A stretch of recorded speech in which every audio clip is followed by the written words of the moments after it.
대화를 통제라고 오해하는 경우도 있다고 하는데 모든 걸 통제하려는 대화 혹은 육아 방식이 특히 해로운 이유가 있다고는 그러니까 이제 뭔지 알겠네. 뭐 이렇게 아이를 이렇게 훈계식으로만 자꾸 통제하는 쪽으로만 쓰는 걸 얘기하시는 것 같은데 그런 게 특히 해로운 이유가 있다면 왜 그런 걸까요? 아이를 그렇게 기르게 되기 때문이죠. 이건 제가 그 오은영 박사님이 하시는 프로그램의 동영상에서 봤는데요. 네네네. 어떤 유명인이 나와서 그런 얘기를 하는 거예요. 그러니까 어려서부터 정말 시간을 다 통제를 당했어요. 그래서 직업을 얻게 돼요. 이제 집과 떨어진 곳이어서 그때 그 직업이 새벽 2시에 끝나는 일을 했대요. 오후에 출근해서. 네네. 그리고 운전을 해서 집에 오면 2시 15분에서 20분 사이였다는 거예요. 그러면 날마다 엄마가 새벽 2시 반에 집으로 집 전화를 하셨대요. 우리 딸이 잘 들어왔나. 잘 들어왔는지. 근데 얼마나 그게 왜냐하면 어떤 날은 끝나고 내려오면서 같은 팀 사람들이랑 뭐 회식 아니 뭐 회식이라기보다 회식은 그냥 그 시간에 예를 들어서 편의점에서 커피 한 잔 우리 더 사갖고 편의점을 들렀다 올 수도 있고 그렇지. 내가 뭐가 떨어져서 편의점을 갈 수도 그렇죠. 있고 5분을 더 쓸 수도 있잖아요. 그리고 어느 날은 완전히 주차할 자리가 없어서 돌다가 우리 건물에 주차를 못하면 밖에 해야 되나 뭐 이러면 한 10분이 지나갈 수도 그렇죠. 있는데 너무 늘 쫓기는 것 같은 거예요. 근데 생각해 보면 이 친구가 어려서부터 항상 그런 식으로 모든 걸 통제를 당했다는 거예요. 그러면서 하는 얘기가 뭐냐면 자기는 사실 자기 감정을 잘 모르겠대요. 자기가 좋은지 싫은지 그리고 이게 기쁜지 뭐 힘든지 잘 모르겠대요. 그러고 보니까 그 유명인의 얼굴 표정이 참 고운데 긴장되어 있어요. 잘 웃지 않고 항상 긴장된 표정으로 얘기를 하더라고요. 그러니까 오은영 박사님이 그러시는 거예요. 그렇게 모든 걸 통제하는 식으로 대화를 하고 자라서까지 그렇게 통제를 하면 아이의 감정까지 통제가 된대요. 그러면 중요한 게 예를 들어서 아이가 직업을 구한다든지 아이가 뭐 연애를 한다든지 했을 때 모른대요. 내가 이 사람을 좋아하는 건가? 감정조차 알 수가 없게 된다는 거예요. 너무 통제에 의해서 움직이다 보면 내가 좋은 짓을 그동안에 그러니까 그거에 통제에 길들여져 버려가지고 네. 그래서 사랑이 뭔지도 모르고 그 유명인은 결혼하셨어요? 하셨다 이혼하셨더라고요. 그래서 예를 들어 직업도 정말 왜 선생님도 그러시지만 가슴이 뛰는 일을 찾은 거잖아요. 그렇죠. 그러니까 오래 할 수 있고 즐겁게 할 수 있잖아요. 난 그냥 이게 좋아 이런 거를 모른다는 거예요. 내가 뭘 좋아하는지조차. 야, 그거 참 그러니까 한마디로 말을 해서 우리가 육아할 때 이 자꾸 대화 자체를 통제하려고 하는 거는 정말 위험한 일이구나. 그러니까 예를 들어서 책을 한 권을 사더라도 저는 서점에 일주일에 한 번씩 꼭꼭 가는 편인데 가서 서점 풍경 보는 걸 진짜 좋아해요. 근데 주말에 가면 엄마 아빠 아이들이 오는 경우가 많아요. 진짜 잘하시는 거예요. 그러니까 책을 우리 때는 전집을 사주고 막 이랬잖아요. 네. 그건 아이들이 책으로부터 멀어지게 하는 지름길이라는 거예요. 왜냐하면 여기서부터 여기까지 다 읽어야 돼 이래가지고. 엄마 아빠가 고른 거니까 흥미가 없다는 거예요. 근데 그러네. 한 권을 골라도 아이가 고른 책을 사거나 빌려주라는 거예요.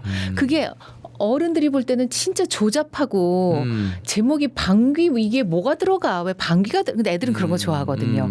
방귀가 들어가고 막 이런 뭐 이런 책을 골라야 애들이 흥미가 생겨서 내가 고른 거니까 내가 고른 책. 일단 자기가 고른 책이니까 흥미를 갖고 보게 되고 다음번에도 또 그러니까 이 자기의 흥미를 생기게 만들어 줘야지 애들이 책을 좋아한다는 거예요. 그거를 어른들이 좀 아셔야 돼. 애들이 하고 싶게 그러니까 예를 들어 아주 유명한 그 배우가 된 분은 이런 얘기를 하신 적이 있더라고요. 3살 때부터 자기 옷을 자기가 골랐대요. 근데 애기들 옷을 그렇게 고르게 하면 진짜 속 터진다고 하더라고요. 속 터지지. 야 지금 날씨가 그렇죠. 이건데 이거 입으면 막 이렇게 되죠. 한겨울에 엘사 드레스 입고 어린이집 가니까 속 터지죠.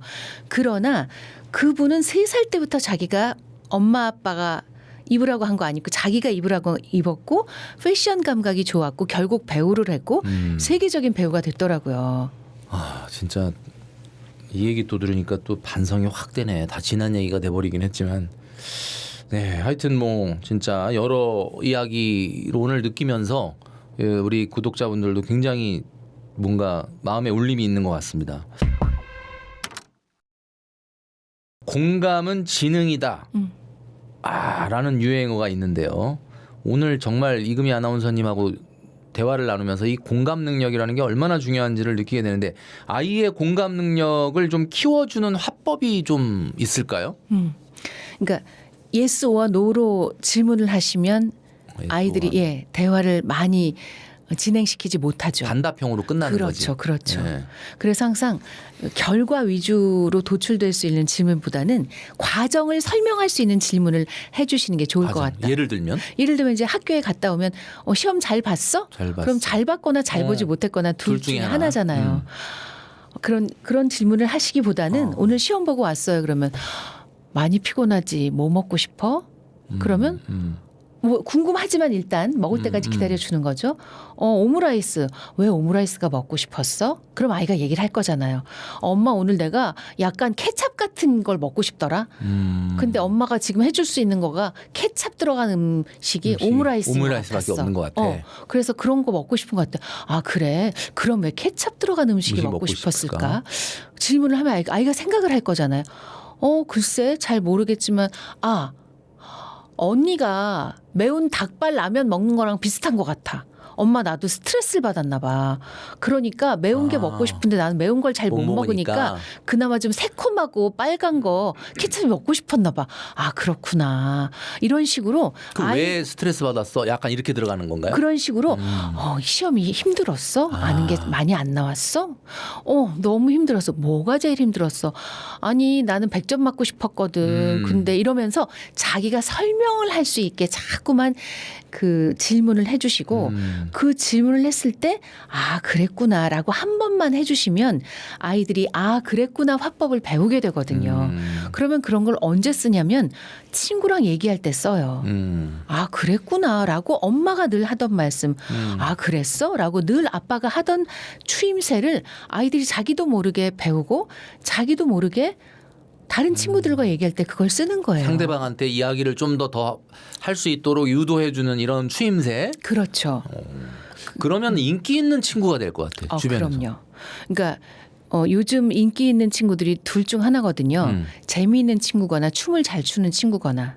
재미있는 친구거나 춤을 잘 추는. 얘기 잘 들어주는 친구는 없나요? 얘기 잘 들어주는 친구는 재미있는 친구 범주에 끼죠. 범주에 그 안에 들어가는.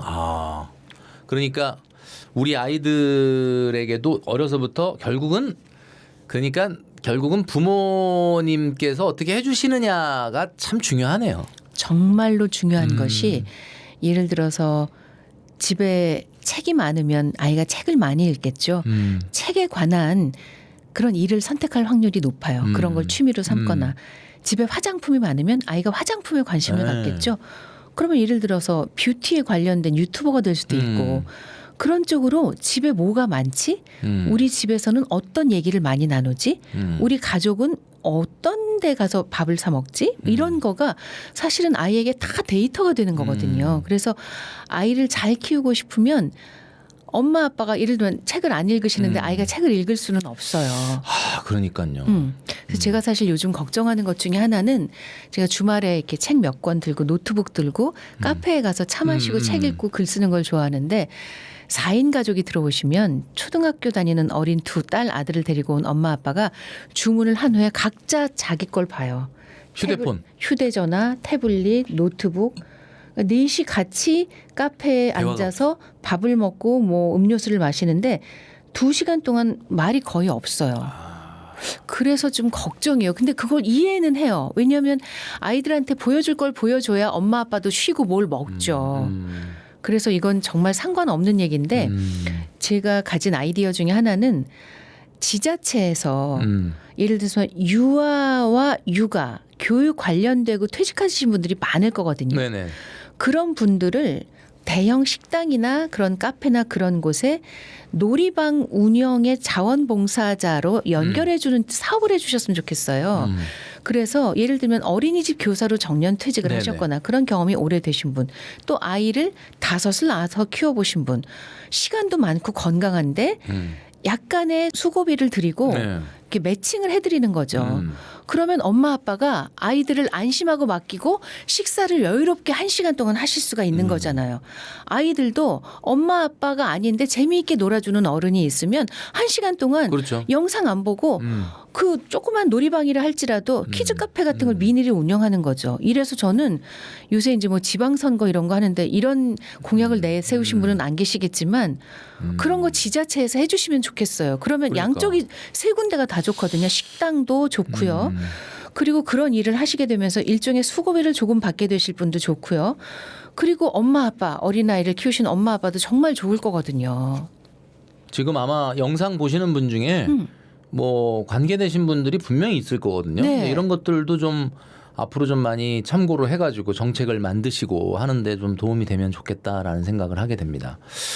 자, 오늘 우리 이금희 아나운서님 어렵게 모셔서 여러 이야기를 나눠봤는데 진짜 한 말씀 한 말씀 들을 때마다 뭐 목소리 자체가 또 워낙 뭐 우리가 늘 들어오던 익숙한 목소리에 좀 힐링이 되는 느낌이 있었는데 그 내용도 저도 사실 좀 찔림도 있었고 좀 울림도 있었고 여러 가지 정말 좋았던 내용이 있었던 것 같습니다. 여러분들도 우리가 좀 나이 먹으면서 누구나 다 늙고 언젠간 중장년 노후가 되는데 좀 멋진 그런 존경받는 그런 어른이 되는 거 그리고 노후 준비라는 게 물론 돈도 물론 중요하지만 정말 멋있는 어른 멋있게 늙어가는 우리 사람이 돼야 되고 이 현대 사회에서 인간관계가 얼마나 중요합니까? 대화가 얼마나 중요합니까? 이 대화 이런 것들에 대한 이야기들을 많이 나눠봤습니다. 오늘 아나운서님 나와주셔서 너무 감사드리고 우리 구독자분들에게 그래도 마지막으로 덕담 한마디 이런 거 좀 해주시고 마무리하도록 하겠습니다. 네.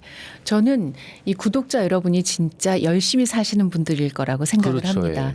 지금 하는 일도 열심히 하시고 그러면서 나의 노후 우리 가족의 생활을 항상 신경 쓰시는 현명하고 슬기로운 구독자 분들일 거라고 생각을 네네. 해요. 그러니까 이걸 오셔서 보고 계시겠죠. 아마 그런 분들이 보실 때 제가 한 얘기가 참 쓸데없는 얘기처럼 느껴지실 수도 있을 거예요. 그리고 속으로 결혼도 안 해보고 애도 안 낳아 키워보고 무슨 저런 말을 하실 수도 있지만 저는 이제 여러분이 가정생활 하실 때 관계나 언어에 관해서 궁리를 하고 생각을 하고 경험을 많이 해왔어요. 그러면서 제가 생각한 건 사람이 제일 힘든 게 외로울 때라는 겁니다. 만약 여러분께서 아유 뭐 젊은 사람들한테 그렇게까지 맞춰줘 이렇게 고집하고 기존에 해왔던 방식으로 살아가시면 여러분 연세 더 드셔서 외로우실 수가 있어요. 네, 맞아요. 가정생활로나 사회생활로나 외롭게 돈 많은 어른이 되실 수도 있어요. 저는 그러기보다는 여러분이 마음을 조금 더 열어주시고 조금 더 생각을 해주셔서 덜 외롭게 젊은 사람들과 주변 사람들과 더불어 살아가시는 그런 여러분 그리고 그런 노후를 맞이하시면 참 좋겠습니다. 제가 어떤 말을 했는지 잘 기억도 나지 않고 그 말 중에는 귀담아 듣지 말아야 할 말도 있을지 모르겠어요. 하지만 제 진심만큼은 여러분께 가 닿았으면 좋겠습니다. 오늘 함께해 주셔서 고맙습니다. 네. 고맙습니다. 네, 감사합니다. 자, 이금희 아나운서님 모시고 여러 이야기 나눠봤는데요. 오늘 나와주셔서 감사합니다. 고맙습니다. 네, 감사합니다.